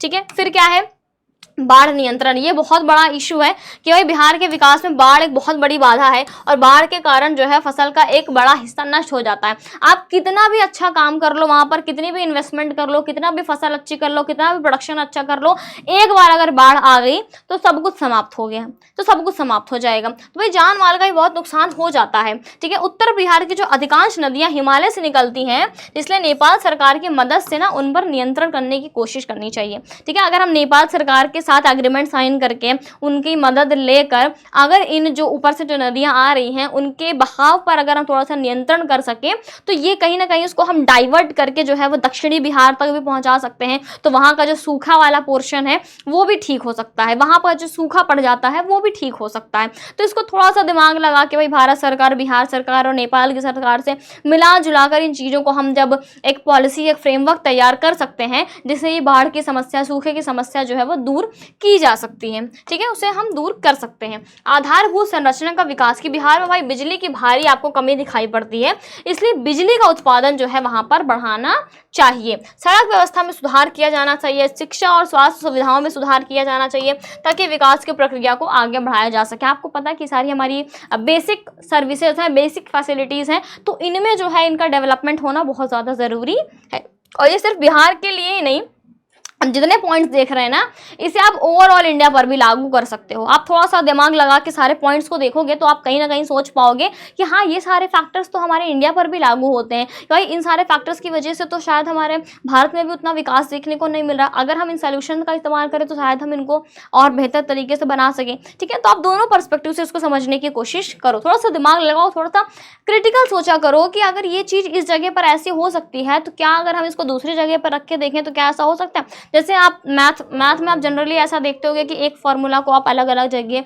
रख के आप चेक करते हो कि क्या ये उसका आंसर है, क्या ये उसका आंसर है, क्या ये उसका आंसर है। तो थोड़ा सा आप सोशल साइंस में भी ऐसा करने की कोशिश किया करो। ठीक है, आप जो है चीज़ों को समझने की कोशिश किया करो, ये सोचा करो कि एक होता है ना कि आप जो भी अगर स्टेटमेंट कोई कहा गया है या कोई ऐसा फैक्टर बताया गया है, कोई फिर अगर कोई मेजर बताया गया है कि भाई इसकी वजह से ऐसा नहीं हो रहा है, तो आपका काम है, वो आपका दिमाग है कि आप उसको सोचो कि इसकी जगह हम ऐसा क्या करें कि जिस चीज़ की वजह से वो नहीं हो पा रहा है वो हो जाए।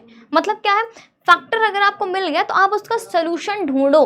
कि पिछले टाइम के अगर हम हिस्ट्री की अगर हम बात करें कि अगर काश अगर उस वक्त ये चीज़ होती, ऐसा हुआ होता उस पर, या अगर मैं होता तो मैं क्या करता, थोड़ा सा अपने आप को रख के सोचा करो, ठीक है। तब ना आपको आप रिलेट कर पाओगे इन चीज़ों को, तब आप उसको बेहतर तरीके से समझ पाओगे, ठीक है भाई। उद्योगों का विकास की बात करें तो झारखंड के बिहार से अलग होने के बाद यह राज्य लगभग जो है उद्योग विहीन हो गया था। मुख्य रूप से चीनी मिलें जो है बिहार के उस हिस्से में रह गई जो ज़्यादातर बंद थी। मतलब मैंने जैसे बताया कि ना के बराबर वहाँ पर तो है आपको उद्योग देखने को मिल रहे हैं। पिछले कुछ सालों में देश के विभिन्न हिस्सों और विदेशों से पूंजी निवेश लाने के लिए लगातार प्रयास जो है किए जा रहे हैं ताकि उन उद्योगों को फिर से विकसित किया जा सके जो वर्तमान में जीर्ण शीर्ण अवस्था में हैं, ठीक है। मतलब क्या है, अब कोशिश की जा रही है कि भाई जो चीज़ें हमें बिहार में बंद पड़ी जो उद्योग हैं उनको फिर से चलाया जाए, ठीक है। उनमें थोड़ा इन्वेस्टमेंट लाई जाए, बिहार में इन्वेस्टमेंट बाहर से लेकर आया जाए, तब जाकर वहाँ पर हमें जो है डेवलपमेंट देखने को मिलेगा, ठीक है। गरीबी उन्मूलन, भाई गरीबी जो का स्तर हमने देखा है बहुत ज़्यादा है, तो बिहार में गरीबी का सबसे ज़्यादा जो है असर है। यहाँ गरीबी रेखा से नीचे रहने वाले 42% से ज़्यादा लोग रहते हैं और उनके लिए रोजगार की व्यवस्था की जानी चाहिए। उन्हें स्वरोजगार को बढ़ावा देने के लिए प्रशिक्षण देना चाहिए और इसके लिए आपने सुना होगा कि नरेगा जो है वो देखने को मिलता है, ठीक है। उसके बाद तो भाई ये मनरेगा हो गया था, ठीक है। शांति और व्यवस्था की स्थापना, भाई लॉ एंड ऑर्डर भी अच्छा होना चाहिए। भाई व्यापारियों के बीच शांति का माहौल स्थापित करना चाहिए, उनमें आत्मविश्वास पैदा करना और आर्थिक विकास की गति को तेज करना। भाई अगर वहाँ के ट्रेडर्स को ये विश्वास रहेगा कि अगर हम यहाँ पर काम कर रहे हैं तो हमारे साथ कोई नाइंसाफी नहीं होगी, ठीक है, शांति व्यवस्था बनी रहेगी, तब ना वो वहाँ पर इन्वेस्टमेंट करेंगे, ठीक है। स्वच्छ और ईमानदार प्रशासन, भाई बिहार के आर्थिक विकास के लिए स्वच्छ, कुशल और ईमानदार प्रशासन जरूरी है। करप्शन नहीं होना चाहिए, पारदर्शिता जो है देखने को मिलनी चाहिए, ठीक है। इतने सारे हमने फैक्टर्स जो है वो देखे हुए हैं। और केंद्र से अधिक संसाधनों का हस्तांतरण, मतलब क्या है, केंद्र से थोड़ा सा जो है ज़्यादा अगर हमें संसाधन मिलते हैं अगर बिहार को, तो शायद वो और अच्छे से और तेजी के साथ वो डेवलप कर पाए। बिहार के विकास के लिए केंद्र से अधिक संसाधनों के हस्तांतरण की आवश्यकता है। कुछ राज्यों को विशेष दर्जा दिया जाता है और उन्हें अधिक केंद्रीय सहायता भी दी जाती है। विशेष श्रेणी के दर्जे के कारण जो है जम्मू कश्मीर, पंजाब, पूर्वोत्तर राज्यों को विशेष सहायता मिलती रही। भाई जम्मू कश्मीर आपको पता है 370 के तहत थोड़ा सा स्पेशल उसको स्टेटस दिया गया था, बट वो हटा दिया गया है, ठीक है, वो हटा दिया गया है, ठीक है। आप देख रहे हो कि 15 नवंबर 2000 को झारखंड बिहार से अलग होने के बाद खनिज संपन्न क्षेत्र झारखंड में चले गए और बिहार के पास केवल उर्वरक भूमि और कुछ उद्योग ही बचे। आपको ऑलरेडी मैंने बताया हुआ कि ज़्यादातर जो हिस्से आपको, ज़्यादातर जो साइट्स आपको देखने को मिलती हैं वो झारखंड के हिस्से में मिलती हैं और बिहार में हमें ना के बराबर देखने को वो मिलता है। तो ये थोड़ा सा कहा जाता है कि बिहार को भी अगर हम स्पेशल स्टेटस का जो है दर्जा दे दिया जाए, एक स्पेशल राज्य का दर्जा दे दिया जाए, तो शायद जो है उसको केंद्र से और ज़्यादा फंड एलोकेट किया जाए और ज़्यादा उसको संसाधन मिले, तो शायद वो और बेहतर तरीके से जो है वो विकास कर पाए। और इसकी डिमांड हमने देखी है कि बहुत लंबे समय से उठाई जा रही थी कि भाई बिहार को एक स्पेशल राज्य का दर्जा दिया जाए, बट इससे कोई ऐसा कोई एक्शन तो नहीं लिया गया है, ठीक है। फिर क्या, पिछले साल यानी 2008 में कोसी के भीषण बाढ़ का प्रयोग झेलना पड़ा था और ऐसे में सड़क, बिजली, नहर, स्वास्थ्य सुविधाएं आदि के विकास के लिए अधिक धन की जरूरत है। इसकी भरपाई अपने आंतरिक संसाधनों से नहीं की जा सकती और इसलिए इन दिनों बिहार को विशेष राज्य को दर्जा देने की जो मांग है वो जोर शोर से जारी है, ठीक है। और इस पर बहुत ज्यादा राजनीति भी हमें देखने को मिली है। ये तो भाई रीजन है कि अगर बाढ़ आ गई एक बार तो आपने कुछ भी किया हो तो सब कुछ एक बारी में समाप्त हो जाएगा और उसको फिर से दोबारा से खड़ा करने में, दोबारा से उन संरचनाओं को बनाने में, दोबारा से उसको विकास के स्तर पर ले जाने में बहुत संसाधन लगता है, बहुत फंड लगेगा। तो अकेले बिहार की बस की बात नहीं होगी ना कि वो इतना सारा चीज़ें सब कुछ अकेले मैनेज कर पाए। तो जाहिर सी बात है कि उसको ये डिमांड वो हमेशा से रहेगी कि अगर एक विशेष राज्य का दर्जा मिला होता तो शायद केंद्र से उसको और ज़्यादा सहायता मिल सकती है और वो और बेहतर तरीके से विकास की ओर बढ़ सकता है। अगर भारत को विकसित होना है तो बिहार का विकास करना जरूरी है, ठीक है, और आप इसे नजरअंदाज नहीं कर सकते। एक प्रसिद्ध अर्थशास्त्री ये कागनेट का जो है ये कथन है कि अगर बिहार को विकसित जो है होना है, अगर भारत को विकसित होना है तो बिहार का विकास होना बहुत ज़्यादा ज़रूरी। हाँ, और इसी संदर्भ में कहा था कि गरीबी क्या है, कैंसर की बीमारी है, और इस बीमारी से कोई भी राज्य जितना दूर रहेगा उतना विकास की ओर वो बढ़ता रहेगा। तो इस बीमारी से हर एक राज्य को बाहर निकालने का काम है, ठीक है, वो काम जो है वो सरकार के द्वारा होना ही चाहिए, ठीक है। गरीबी रेखा की बात करें तो गरीबी एक निर्धारण करने के लिए योजना आयोग द्वारा सीमा रेखा का जो है एक क्राइटेरिया बताया गया था कि अगर इससे कम है या इससे ज़्यादा है तो वो गरीबी रेखा के आसपास आएगा। भाई गरीबी रेखा जो है कैलोरी के पैमाने पर आधारित है। ग्रामीण क्षेत्रों में आप देखते हो कि 2400 कैलोरी और शहरी क्षेत्रों में आप 2100 कैलोरी क्राइटेरिया सेटअप किया गया। बहुत ज़्यादा दिमाग नहीं लगाना, डाटा है, आंसर में यूज़ करने के काम आएगा, ठीक है। प्रति व्यक्ति जो है प्रतिदिन कैलोरी जो है निर्धारित की गई है। अर्थशास्त्र में गरीबी मापने की एक काल्पनिक रेखा और इस रेखा के नीचे या लोगों को गरीबी रेखा से नीचे माना जाता है। जाहिर सी बात है, आपने सुना होगा बीपीएल कार्ड, बीपीएल कार्ड हो गया, एपीएल कार्ड हो गया। बीपीएल एपीएल बोले तो APL above poverty line, BPL बोले तो बिलो पॉवर्टी लाइन। आपने कार्ड देखा होगा, आपके यहाँ राशन आता होगा तो सफेद कार्ड होता है, पीला कार्ड होता है, ठीक है। तो वो चीजें आपको यहाँ बताई गई हैं, ठीक है। अगर जो है आप देख रहे हो कि ग्रामीण इलाकों में कोई व्यक्ति अगर 2400 कैलोरी के नीचे अगर वो ले रहा है तो वो गरीबी रेखा से नीचे माना जाएगा। वहीं अगर जो है शहरी इलाकों में कोई व्यक्ति अगर 2100 कैलोरी से नीचे अगर वो कंज्यूम कर रहा है तो वो जो है गरीबी रेखा के नीचे माना जाएगा, जिसे हम बीपीएल बोलते हैं, ठीक है। क्लियर हो गया भाई। नरेगा के बारे में मैंने आपको बताया है कि भाई यहाँ पर जो है रोजगार दिया जाता है, ये आता है राइट टू वर्क में, ठीक है, राइट टू वर्क, भाई काम करने का अधिकार सबको है, ठीक है। ग्रामीण रोजगार उपलब्ध कराने की राष्ट्रीय योजना है और इसके तहत जो है ग्रामीण श्रमिकों को साल में कम से कम देखो 100 दिन का यहाँ पर रोजगार प्रोवाइड कराने की गारंटी दी जाती है, ठीक है, उपलब्ध कराने की यहाँ पर गारंटी दी जाती है। और इसके माध्यम से नागरिकों की आय बढ़ाने के लिए न्यूनतम मजदूरी भी तय की जाती है। अब देखो ये भी है कि अगर 100 दिन अगर सरकार आपको जो है 100 दिन काम नहीं दे पा रही है तो वो इसका क्या करेगी, कंपेंसेशन भी आपको देगी, इसका आपको वहां पर मुआवजा भी मिलेगा, ठीक है। क्या मिलेगा, मुआवजा भी मिलेगा, ठीक है। पहले क्या है भाई नरेगा में देखते हैं, अब तो मनरेगा हो गया है। मनरेगा में हम देखते हैं कि 100 दिनों की आपको प्रॉपर जो है काम करने की गारंटी दी जाती है, आपको न्यूनतम आय वहां पर दी जाती है। अगर सरकार आपको 100 दिन का काम नहीं दे पा रही है तो वो आपको प्रॉपर जो है मुआवजा भी देगी, ठीक है। क्लियर हो गया। ये आप देख रहे हो किस तरीके से जो आपको मनरेगा में लोग ऐसे काम करते हुए देखने को मिल रहे हैं, ठीक है। हाँ, आई होप कि आपको ये चैप्टर बहुत प्यारा लगा होगा, ठीक है। थोड़ा सा लेंदी था चैप्टर, बहुत सारे कॉन्सेप्ट्स हमें यहाँ पे देखने को मिल रहे हैं, बट अर्थव्यवस्था है, आई होप कि बहुत मज़ा भी आया होगा, अच्छे से समझ में भी आया होगा। अगर कोई टॉपिक आपको नहीं समझ में आया just drop it into the comment box, ठीक है, क्योंकि वन शॉट में मैंने पूरी कोशिश की है कि आपको सारा का सारा कॉन्सेप्ट जो है वो क्लियर करा दिया जाए। कहीं पे भी अगर आपको डाउट हो रहा है तो आप उससे पूछ सकते हैं, ठीक है। तो भाई आई होप आपको मज़ा आया होगा। मिलते हैं आपसे नेक्स्ट लेक्चर में, तब तक के लिए हंसते रहिए, मुस्कुराते रहिए और बढ़िया बढ़िया नंबर लाते रहिए। Thank you so much.